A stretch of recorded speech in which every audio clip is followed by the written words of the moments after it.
I'm the Prez. You're watching the Presidential NFL Opening Line Report. I'm the co-founder of WagerTalk.com. This is part one. We'll take a look at all the early games, but first, some hearts.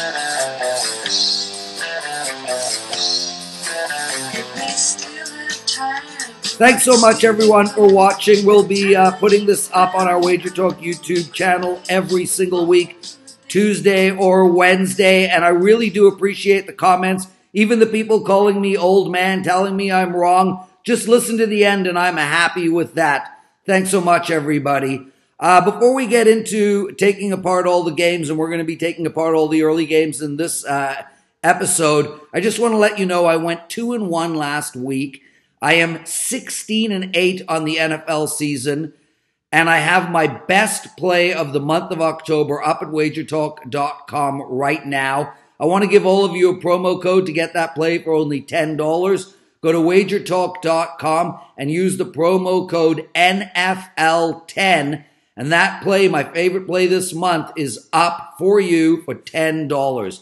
Let's get straight to it. Miami +3 going into Baltimore. Matt Moore, the quarterback. Baltimore is absolutely struggling to score. I don't like Baltimore at all, but I really can't bet Miami here. I'm going to lean on under the total of 37.5 points, largely because Baltimore's got a great defense and are really struggling to score here. Next on the card is Minnesota and Cleveland, another one of these London, England games.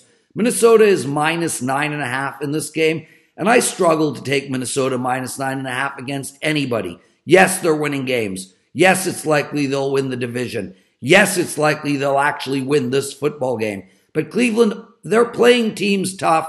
It's too many points. I like Cleveland plus the 9.5. Next on the card are the Chicago Bears going into New Orleans. Chicago looked good last week. Did they? It was a lot of smoke and mirrors.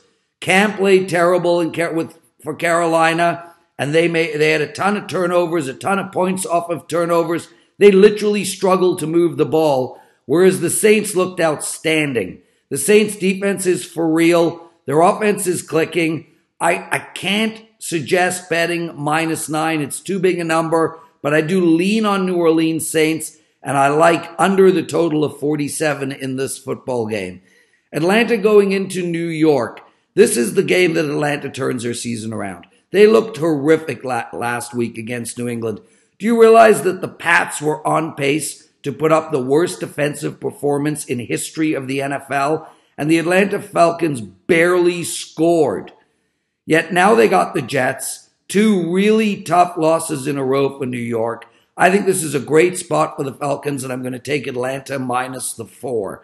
Next on the card is Carolina and Tampa Bay. A crucial game for both teams. Tampa Bay loses this game, and they are in a lot of trouble in that division. And Carolina doesn't want to put too much distance between themselves and the Saints. I actually like Carolina here at +2.5. They've played outstanding on the road, except for last week's game against Chicago. And I also like over the total of 44 points. San Francisco crossing the country and going into Philadelphia. -12.5 of Philadelphia, and it's tough not to bet Philly at any number right now. They might be the best team in the NFC. They're fast on both sides of the field. Their quarterback's spectacular. They got a solid wide receiving core, good running backs, a great tight end. I really like Philadelphia, but I struggle to lay 12.5 points. I'm actually going to skip this game entirely. Oakland and Buffalo. Oakland at +3, coming off of an outstanding must-win performance against Kansas City. Now they're on the road, going into Buffalo, and Buffalo is playing really good football. I don't know what to do this game as well. I think this game has field goal written all over it. It looks like while I'm speaking, it's dropped to +2. If I got to take anything in this game, I will lean towards Buffalo. I like under the total of 44.5 points, but I'm not enamored with this football game. Indianapolis, a horrible performance last week against Jacksonville, could not move the ball and were just walloped on both sides of the field. They just have a really bad O-line and D-line, and now they're playing Cincinnati at +11. another massive number. I'm actually going to lay the 11 and take Cincinnati in this game. I think this game is a slaughter, 27-3, somewhere around that number. The last early game is the Chargers against the Pats. Last week I told you the Chargers would beat Denver, and they looked really good. They looked especially good on defense, but their offense is coming together. Now they go into New England. The line is +7, and I like the Chargers here. They tend to play the good teams strong. I think they're going to keep this game close, and I see this game also going over the total of 48 points. That's it for the part one of the Presidential NFL Opening Line Report. Make sure to watch part 2. It's on YouTube as well. And make sure to go to WagerTalk.com. Use promo code NFL10 to get my 5-star play, my strongest play in the month of October. I'm the Prez, and you've been listening to the Presidential NFL Opening Line Report.